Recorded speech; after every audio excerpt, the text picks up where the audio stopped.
Today we're in the quiet community of Countryside in Sterling, Virginia. Perfectly situated just off of Route 7 near the Algonquian Parkway, this 3-bedroom, 2.5-bath Victorian-style home has a large open kitchen with center island, plus you'll see another feature you usually don't find in a kitchen. The fenced backyard offers privacy, 2 decks great for entertaining, and the fully finished walkout lower level, well, let's just say it'll have you reaching for the popcorn. Terry Roche of RE/MAX Premier in Fairfax, Virginia is the realtor representing the homeowners. Let's meet Terry and take a closer look at this beautiful home. So Terry, as I mentioned at the top, 3-bedroom, 2.5-bath, Victorian-style home, sits on a cul-de-sac, which is another benefit, of course. Tell us a little bit more about the house. The house was built in the mid-'80s. At that time, the real estate market was doing average. It wasn't doing great, wasn't doing poor, just an average. So the builder had to figure out, with a brand new style, being a Victorian carriage home, which was unheard of anywhere in Northern Virginia at that time, how well it would sell, what kind of a marketplace they wanted to go after. So they wanted to go after young families, obviously being in a large family-oriented neighborhood, and they wanted to go after an affordability range that they could compete with townhomes, or the larger end townhomes, and the smaller end single family, but make something totally unique. They're all of this Victorian style as we look around this cul-de-sac, but they're a little bit different from one another. Well, and that was a big, big plan with the builders. They wanted to make sure no 2 homes, identical homes, were set right next to each other. Yeah. You'd have them sometimes 3 or 4 homes apart. All color schemes had to be different. So they wanted to have some diversity to the neighborhood. And then they did a fine job setting it up, obviously. That's great. Yep. Well, it's hot out here, so let's go inside and check this place out. Okay. Wow, Terry, before we start talking about the house, let's talk about the front porch. Yeah, the front porch is nice.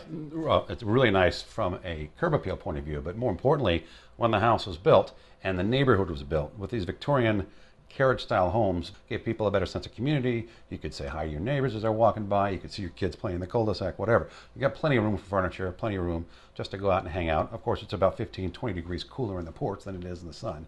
So you get a breeze coming through. It's really nice. And we know that today because it's a hot day today, no doubt about it. No doubt. Well, here we are in the foyer of this beautiful home. Let's start talking about this nice living room.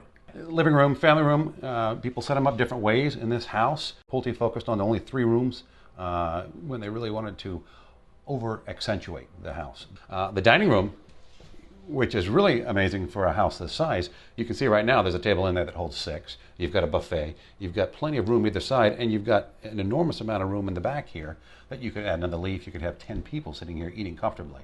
Another issue that they wanted to focus on was having the dining room right next to the kitchen, yet feeling separated.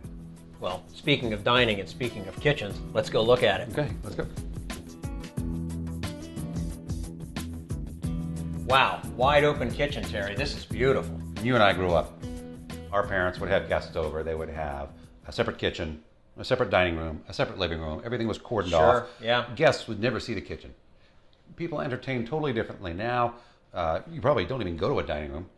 Most people entertain in the kitchen. Matter of fact, food preparation, entertainment, have a glass of wine, all happens at the same time. And that fireplace, really attractive, especially in a kitchen. Yeah, and it's unusual. Rarely do you find one. I mean, you could almost set this aside as a small family room next to a kitchen, which of course was the idea when they put the fireplace in. But, you know, entertaining in the wintertime, coming, having a nice fire, having people sit around, maybe some hot chocolate for the kids, a glass of wine for the parents, everyone preparing food together. It's the whole ideology. Okay. And nice walk out to the deck where you can grill. Yeah, I'm sorry, you're right. I forgot to mention that. That's actually what they call a grilling deck. You got the small deck up top, the large deck down below. And, you know, you've got enough room for a couple of people to sit outside, well, more than a couple of people, a table, a barbecue, and be able to have immediate access to the deck coming back and forth. So you're literally extending, especially with the large French glass doors, extending the eating area and bringing the outside in. Well, that does it for the first level of this spacious home. Now Terry and I head upstairs to check out the upper level.